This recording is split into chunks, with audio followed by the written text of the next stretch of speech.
Okay, so right, I've explained, you know, the basic trouser.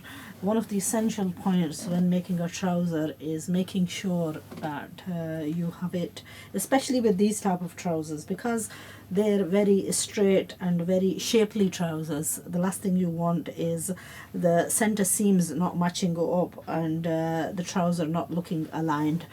So here, this is the crotch part, and we use this line to determine the straight line. So it should be matching here, and then it should also be matching at the other end. Like this is the bottom, and I've already predetermined where I'm going to turn this from. And what I'm going to do is I'm just going to do a simple turning by machine, and then I'm going to hand stitch this. So I'm going to tack it down by hand. And this stitching is just a loose stitching, because like a tying it up stitching, so that when we do the inside turning, it just makes it easy for us, and really we're not struggling with double folding. So this is just a single fold.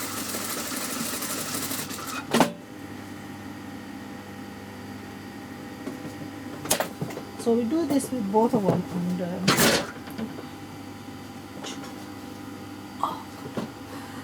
and then to start, then just seam the crotch two portions together, and these should match perfectly in the center. So if you start from the one level of the crotch area, you should. Now here I'm not giving you the full obviously videos, because these are topics that are discussed in many videos. So all you have to do is look at any basic trouser video, and you will find the method of you know, doing this. At some point you tend to run out of, you know, there may be an odd point that you'll pick up, which I may not have mentioned in perhaps one of the videos. I don't go according to, you know, it's not, everything is not scrutinized, and I don't go off script or anything. I just blindly tend to do the tutorials. It just comes with time and experience, really. So you just tend to go with the flow and really just do it as you're going along.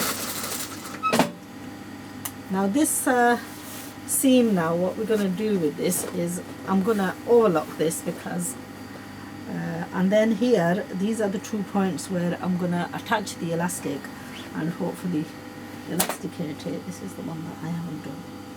Just quickly tack this down as well.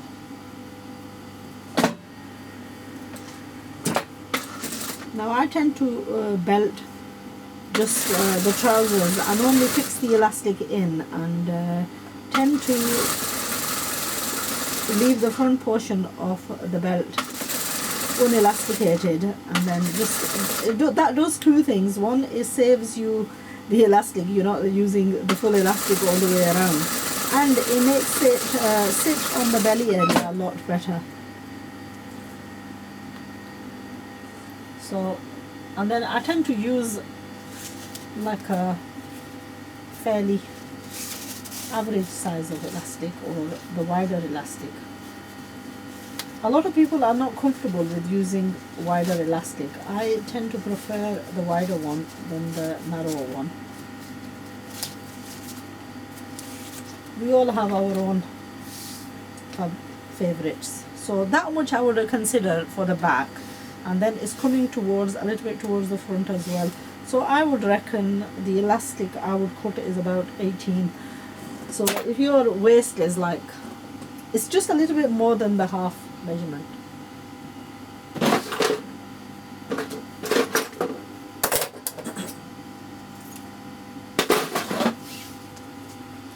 Just quickly overlock this.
Make sure you don't get a twist whilst taking this around, and you just folding over and really just tying it up onto.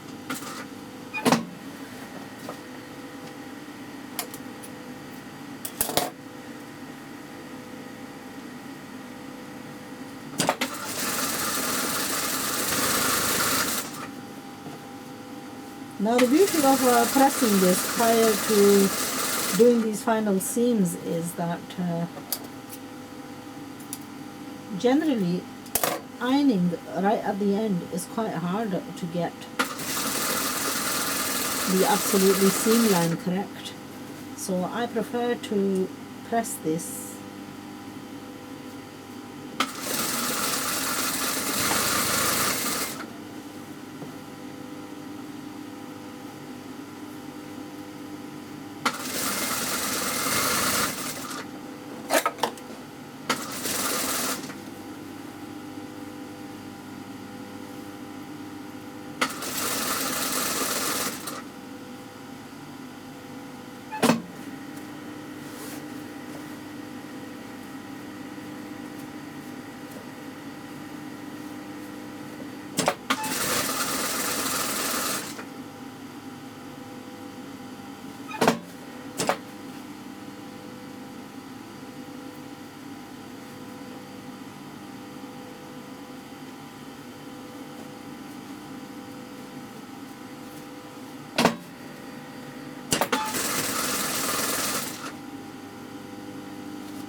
make sure you even it out, and then I prefer to stitch this on the right side, and once it's evened out you pull it evenly, so sort of some distance away, pull it and hold on to that stretch.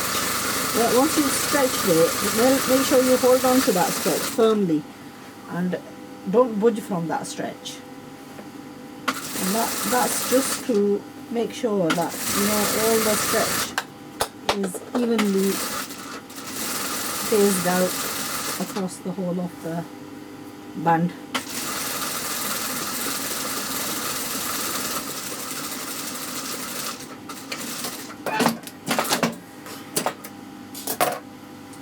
And that, apart from hemming the bottom of the trouser, we are all done. I am going to measure this because I need this. Well, this is exactly 39 inches, which is what I require.